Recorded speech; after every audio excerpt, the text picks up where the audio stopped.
Well, hello there. I'm Lance, and welcome to Dozing Off.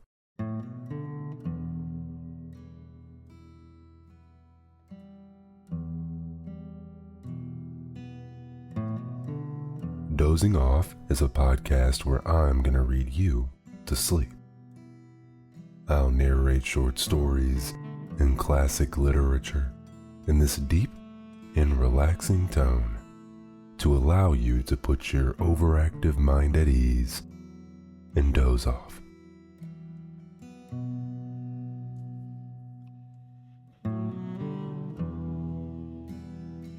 Tonight, I have two stories for you in one episode. We are going to spend the evening with Peter Christen Asbjornsen. Similar to the Brothers Grimm, Asbjornsen is known for his Scandinavian folklore, timeless tales, and wandering travelers.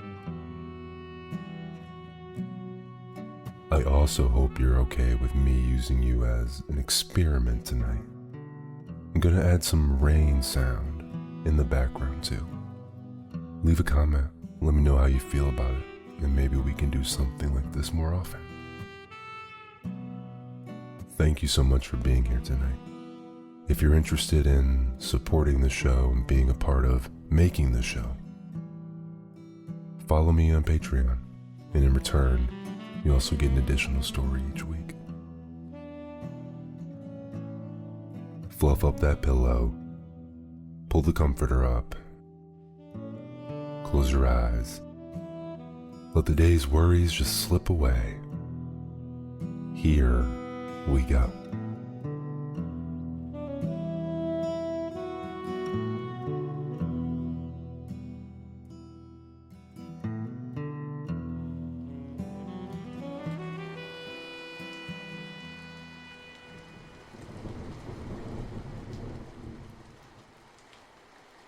The Lad Who Went to the North Wind.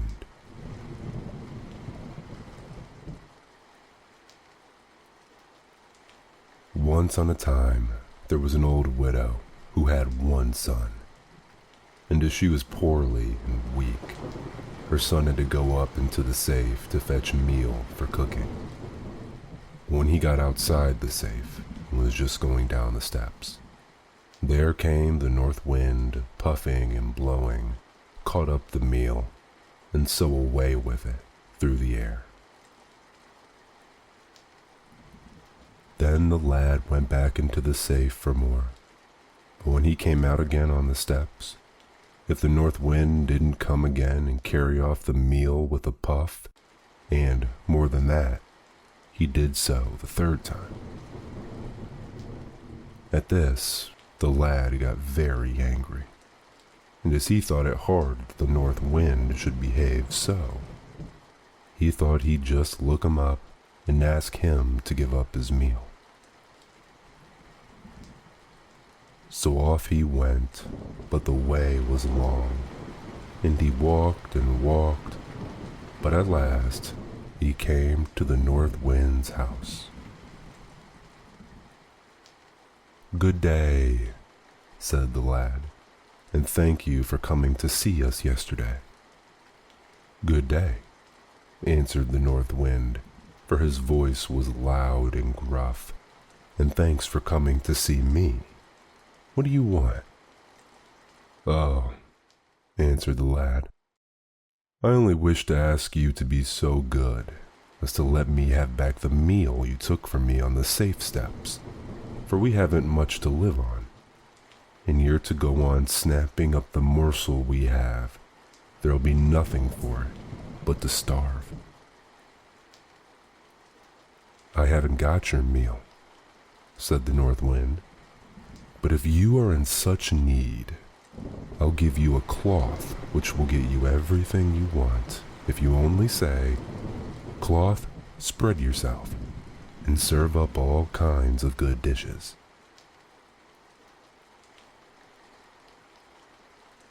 With this, the lad was well content. But as the way was so long, he couldn't get home in one day. So he turned into an inn on the way. And when they're going to sit down to supper, he laid the cloth on a table which stood in the corner and said, "Cloth, spread yourself, and serve up all kinds of good dishes."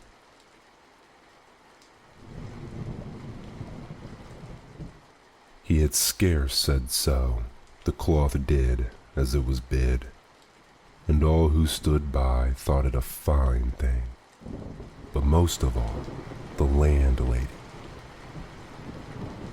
So, when all were fast asleep at dead of night, she took the lad's cloth and put another in its stead, just like the one he had got from the north wind, but which couldn't so much as serve up a bit of dry bread.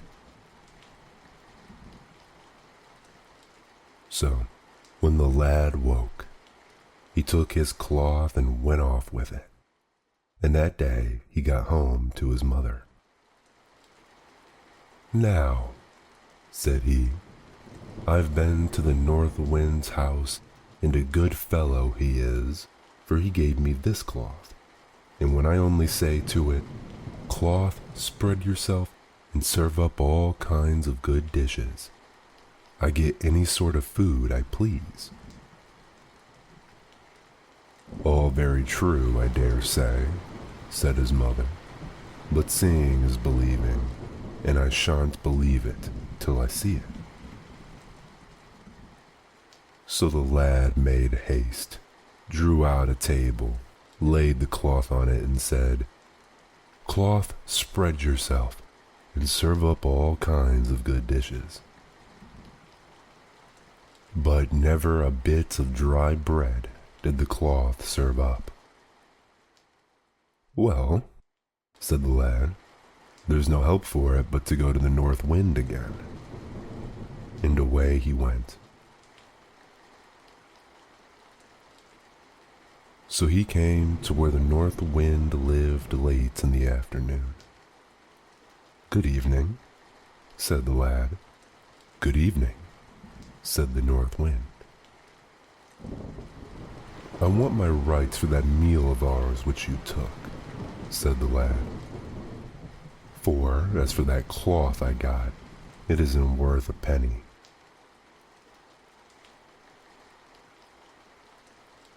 "I've got no meal," said the north wind, "but yonder you have a ram which coins nothing but gold ducats as soon as you say to it, 'Ram, ram, make money.'" So the lad thought this a fine thing, but it was too far to get home that day. He turned in for the night to the same inn where he had slept before. Before he called for anything, he tried the truth of what the north wind had said of the ram, and found it all right. But when the landlord saw that, he thought it was a famous ram, and when the lad had fallen asleep, he took another which couldn't coin gold ducats and changed the two.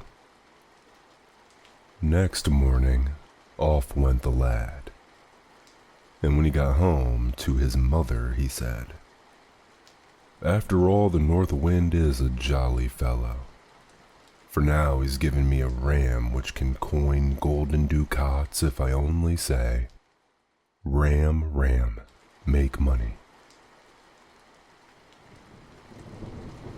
"All very true, I dare say," said his mother, "but I shan't believe any such stuff until I see the ducats made."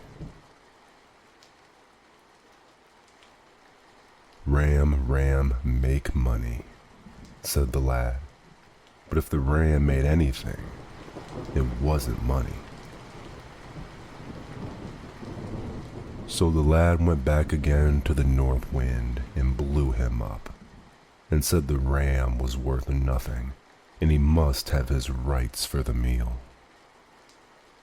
"Well," said the north wind, "I've nothing else to give you but that old stick in the corner yonder, but it's a stick of that kind that if you say, Stick, stick, lay on. It lays on till you say, stick, stick, now stop. So, as the way was long, the lad turned in this night too to the landlord. But as he could pretty well guess how things stood as to the cloth and the ram, he lay down at once on the bench and began to snore as if he were asleep.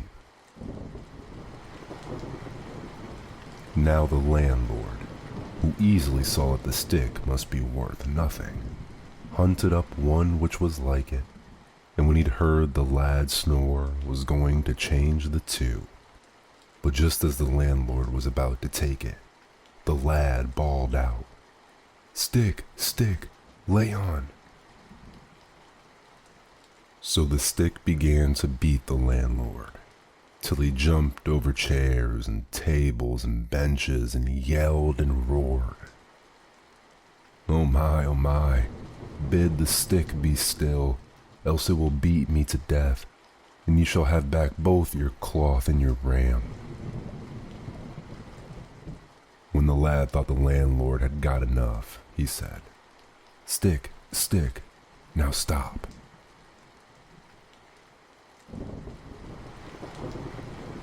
Then he took the cloth and put it into his pocket, and went home with his stick in his hand, leading the ram by a cord round its horns, and so he got his rights for the meal he had lost.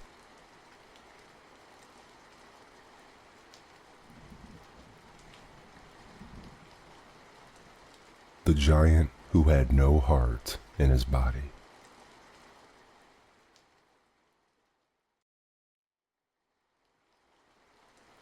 Once on a time, there was a king who had 7 sons, and he loved them so much that he could never bear to be without them all at once. But one must always be with him. Now, when they're grown up, 6 were set off to woo, but as for the youngest, his father kept him at home, and the others were to bring back a princess for him to the palace. So the king gave the 6 the finest clothes you ever did set your eyes on, so fine that the light gleamed from them a long way off, and each had his horse, which cost many, many hundreds of pounds, and so they set off. Now, when they had been to many palaces and seen many princesses, at last they came to a king who had 6 daughters. Such lovely king's daughters they had never seen. And so they fell to wooing them, each one, and when they had got them for sweethearts, they set off to home again. But they quite forgot they were to bring back them a sweetheart for Boots, their brother, who stayed at home, for they were over head and ears in love with their own sweethearts. But when they had gone a good bit out of their way, they passed close by a steep hillside like a wall, where the giant's house was. And there the giant came out, and set his eyes upon them, and turned them all into stone, princes and princesses and all. Now the king waited and waited for his 6 sons, and the more he waited, the longer they stayed away. So he fell into a great trouble, and said he should never know what it was like to be glad again. "And if I had not you left," he said to Boots, "I would live no longer, so full of sorrow am I for the loss of your brothers."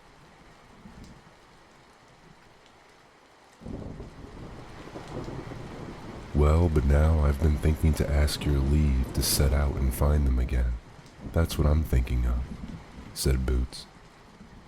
"Nay, nay," said his father, "that leave you shall never get, for then you would stay away too."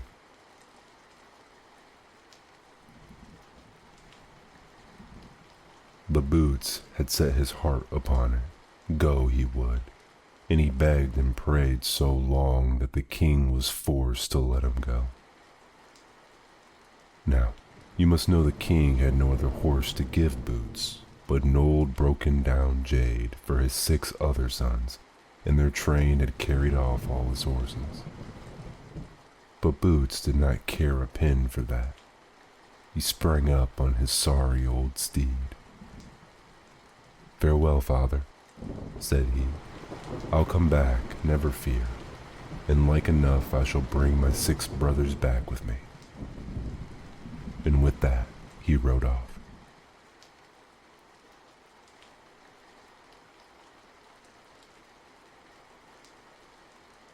So when he had ridden a while, he came to a raven, which lay in the road and flapped its wings, and was not able to get out of the way. It was so starved. "Oh, dear friend," said the raven, "give me a little food, and I'll help you again at your utmost need." "I haven't much food," said the prince, "and I don't see how you'll ever be able to help me much, but I still can spare you a little. I see you want it." So he gave the raven some food he had brought with him. Now, when he'd gone a bit further, he came to a brook, and in the brook lay a great salmon, which had got upon a dry place and dashed itself about, and could not get into the water again. "Oh, dear friend," said the salmon to the prince, "shove me into the water again, and I'll help you again at your utmost need." "Well," said the prince, "the help you'll give me will not be great, I dare say, but it's a pity you should lie there and choke." And with that, he shot the fish into the stream again. After that, he went a long, long way, and there met him a wolf, which was so famished that it lay and crawled along the road on its belly. "Dear friend, do let me have your horse," said the wolf. "I'm so hungry the wind whistles through my ribs. I've had nothing to eat these 2 years." "No," said Boots, "this will never do. First I came to a raven, and I was forced to give him food. Next I came to a salmon, and I had to help him get into the water again. And now you will have my horse? It can't be done, that it can't, for then I should have nothing to ride on." "Nay, dear friend, but you can help me," said Great-Legs the wolf. "You can ride upon my back, and I'll help you again in your utmost need."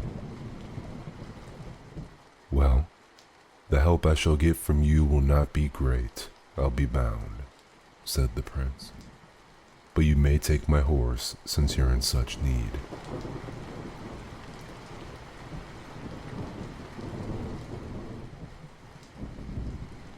So when the wolf had eaten the horse, Boots took the bit and put it into the wolf's jaw, and laid the saddle on his back.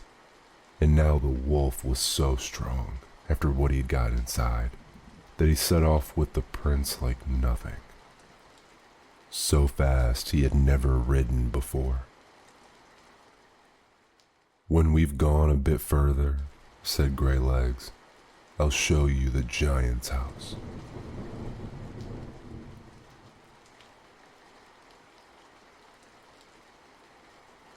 So after a while they came to it.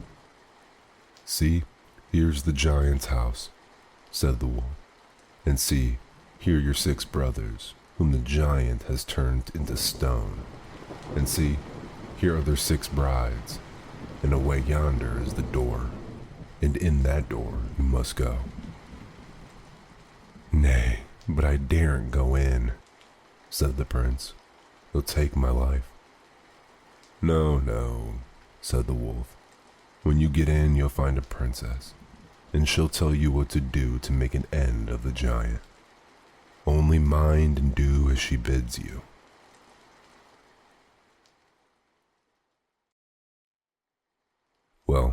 Boots went in, but truth to say, he was very much afraid. When he came in, the giant was away, but in one of the rooms sat the princess, just as the wolf had said, and so lovely a princess Boots had ever yet set eyes on. "Oh, heaven help you, whence have you come?" said the princess as she saw him. "It will surely be your death. No one can make an end of the giant who lives here, for he has no heart in his body." "Well, well," said Boots, "but now that I'm here, I may as well try what I can do with him, and I will see if I can't free my brothers, who are standing turned to stone out of doors, and you too I will try to save. That I will." "Well, if you must, said the princess. "And so let us see if we can hit on a plan. Just creep under the bed yonder, and mind and listen to what he and I talk about. But pray, do lie as still as a mouse."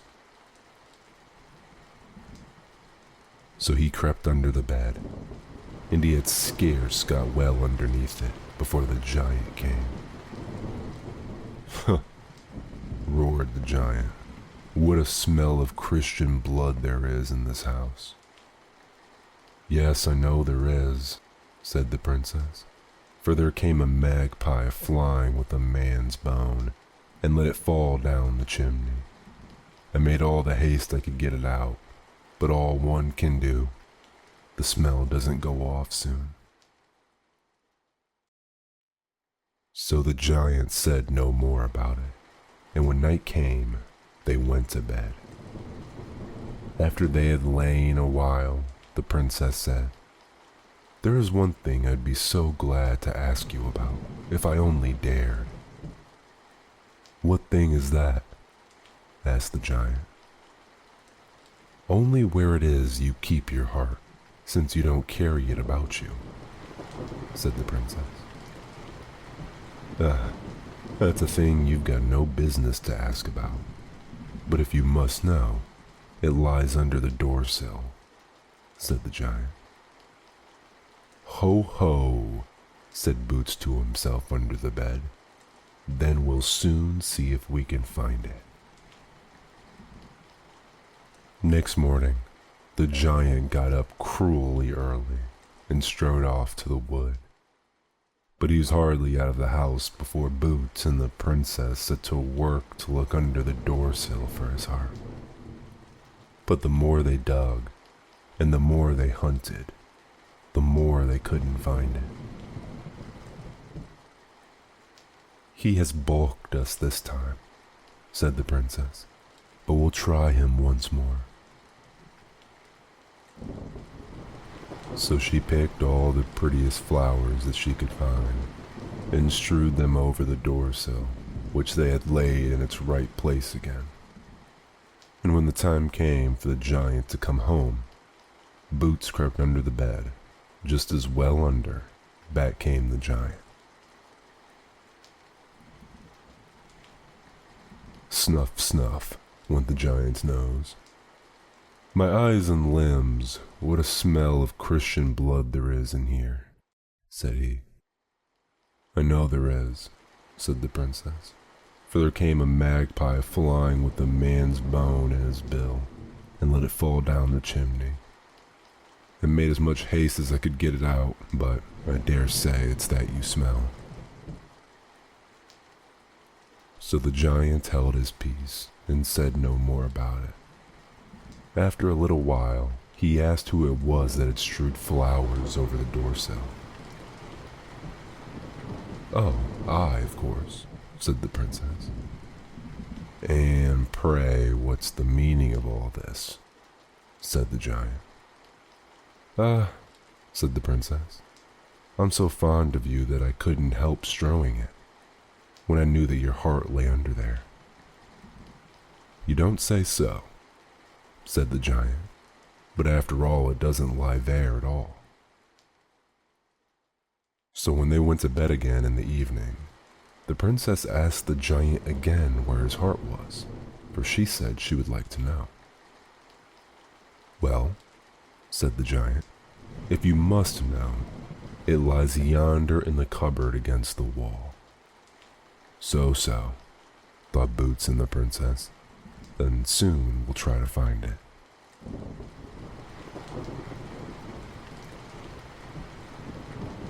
Next morning the giant was away early and strode off to the wood, and so soon as he was gone, Boots and the princess were in the cupboard hunting for his heart. But the more they sought for it, the less they found it. "Well," said the princess, "we'll just try him once more."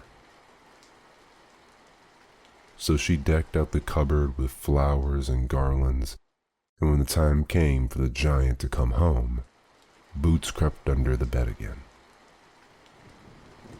Then back came the giant.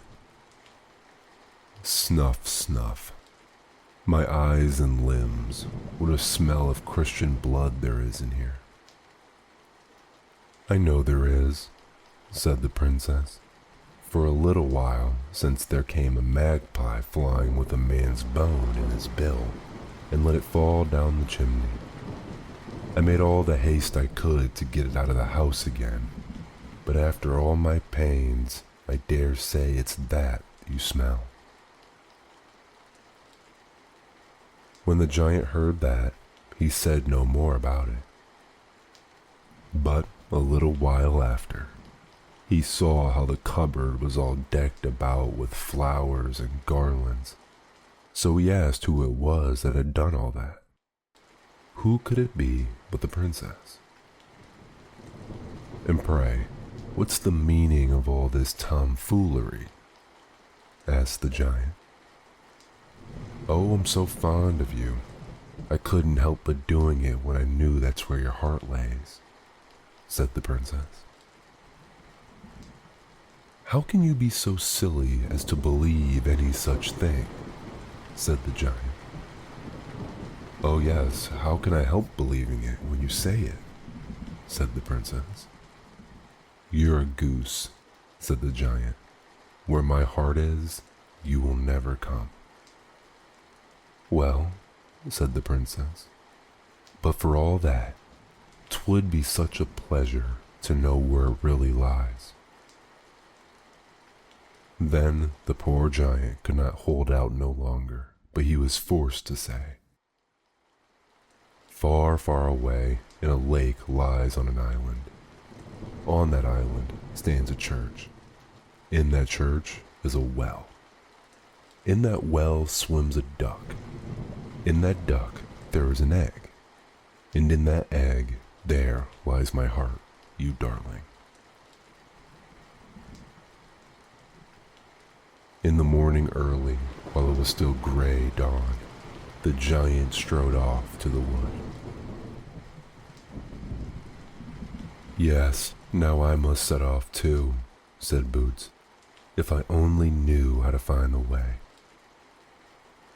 He took a long, long farewell of the princess, and when he got out of the giant's door, there stood the wolf waiting for him.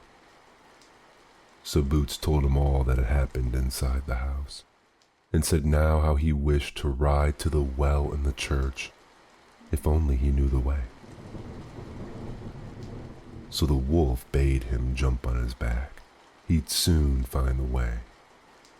And away they went, till the wind whistled after them, over hedge and field, over hill and dale. After they had traveled many, many days, they came at last to a lake. Then the prince did not know how to get over it, but the wolf bade him only to not be afraid, but stick on. And so he jumped into the lake with the prince on his back and swam over to the island. So they came to the church, but the church keys hung high, high up on the top of the tower. And at first the prince did not know how to get them down. "You must call on the raven," said the wolf. So the prince called on the raven, and in a trice the raven came and flew up and fetched the keys, and so the prince got into the church. But when he came to the well, there lay the duck, and swam about backwards and forwards, just as the giant had said. So the prince stood and coaxed it, till it came to him, and he grasped it in his hand, but just as he lifted it from the water, the duck dropped the egg into the well, and then Boots was beside himself to know how to get it out again.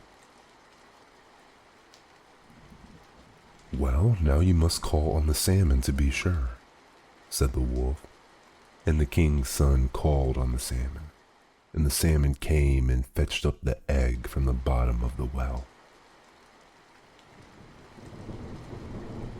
Then the wolf told him to squeeze the egg, and as soon as ever he squeezed it, the giant screamed out. "Squeeze it again," said the wolf, and when the prince did so, the giant screamed still more piteously, and begged and prayed so prettily to be spared, saying he would do all that the prince wished if he would only not squeeze his heart in two. "Tell him, if he will restore the life again your 6 brothers and their brides, whom he has turned to stone, you will spare him his life," said the wolf. Yes, the giant was ready to do that, and he turned the 6 brothers into king's sons again, and their brides into king's daughters. "Now, squeeze the egg in two," said the wolf. So Boots squeezed the egg to pieces, and the giant burst at once. Now, when he had made an end of the giant, Boots rode back again on the wolf to the giant's house, and there stood all his 6 brothers alive and merry with their brides. Then Boots went into the hillside after his bride, and so they all set off home to their father's house. And you may fancy how glad the old king was when he saw all his 7 sons come back, each with his bride. "But the loveliest bride of all is the bride of Boots after all," said the king, "and he shall sit uppermost at the table with her by his side."